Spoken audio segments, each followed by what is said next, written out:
Hey, this is Hansper and welcome to my channel, and today we will going to have a series of a tutorial writing a React front end, but eventually we're going to complete the MERN stack.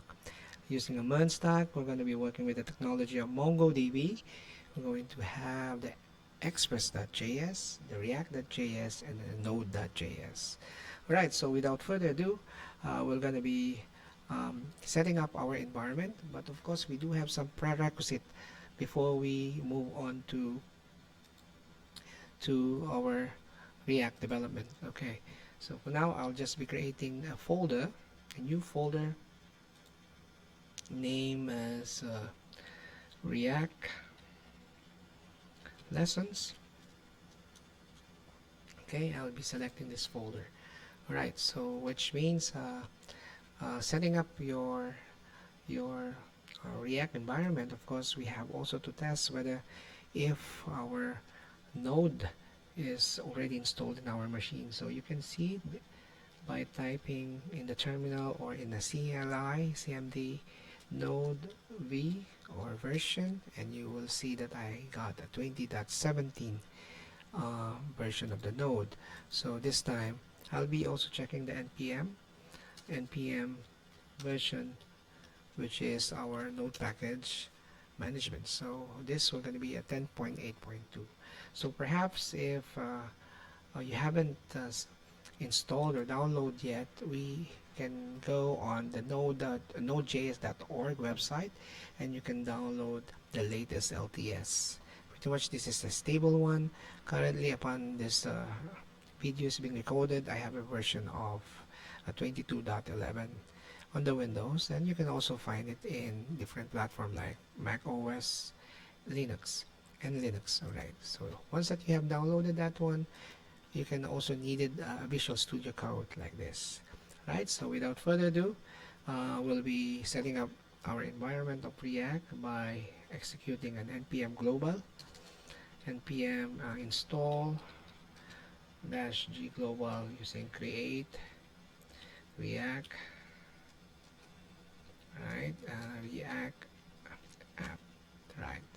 So this will gonna be our global installation of our npm, and probably you might be seeing some deprecated npm here. That's a good sign. And since this is already done, we can now run npx, which is the create React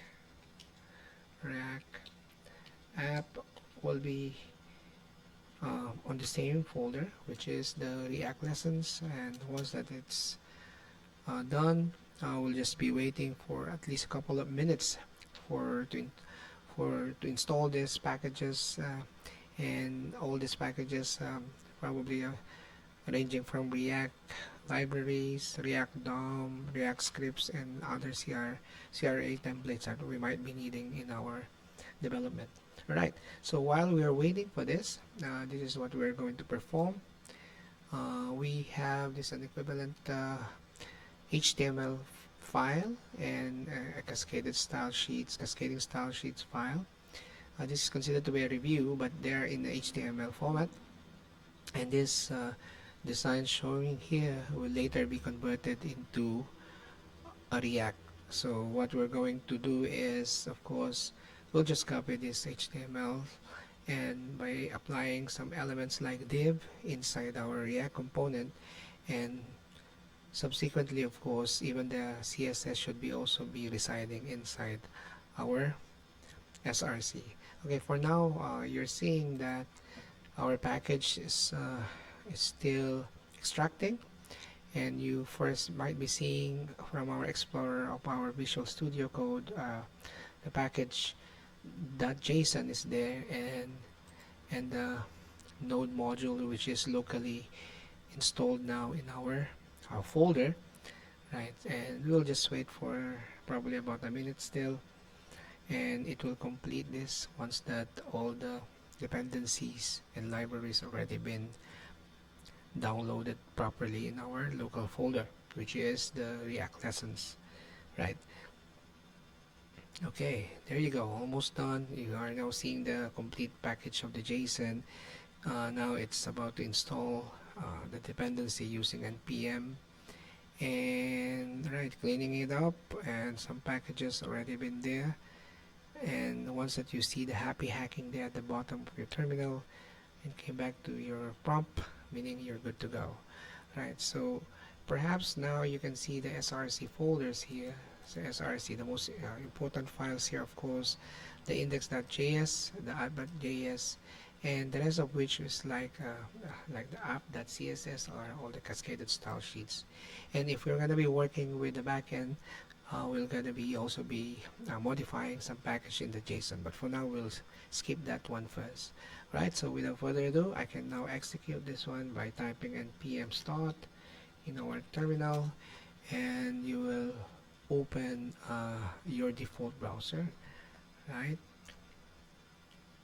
And you will first be seeing a logo of the React. So once that you have seen this logo of the React, meaning you're now up and running.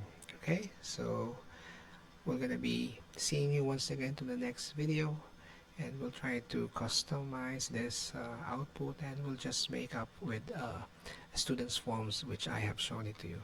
Right, so bye for now.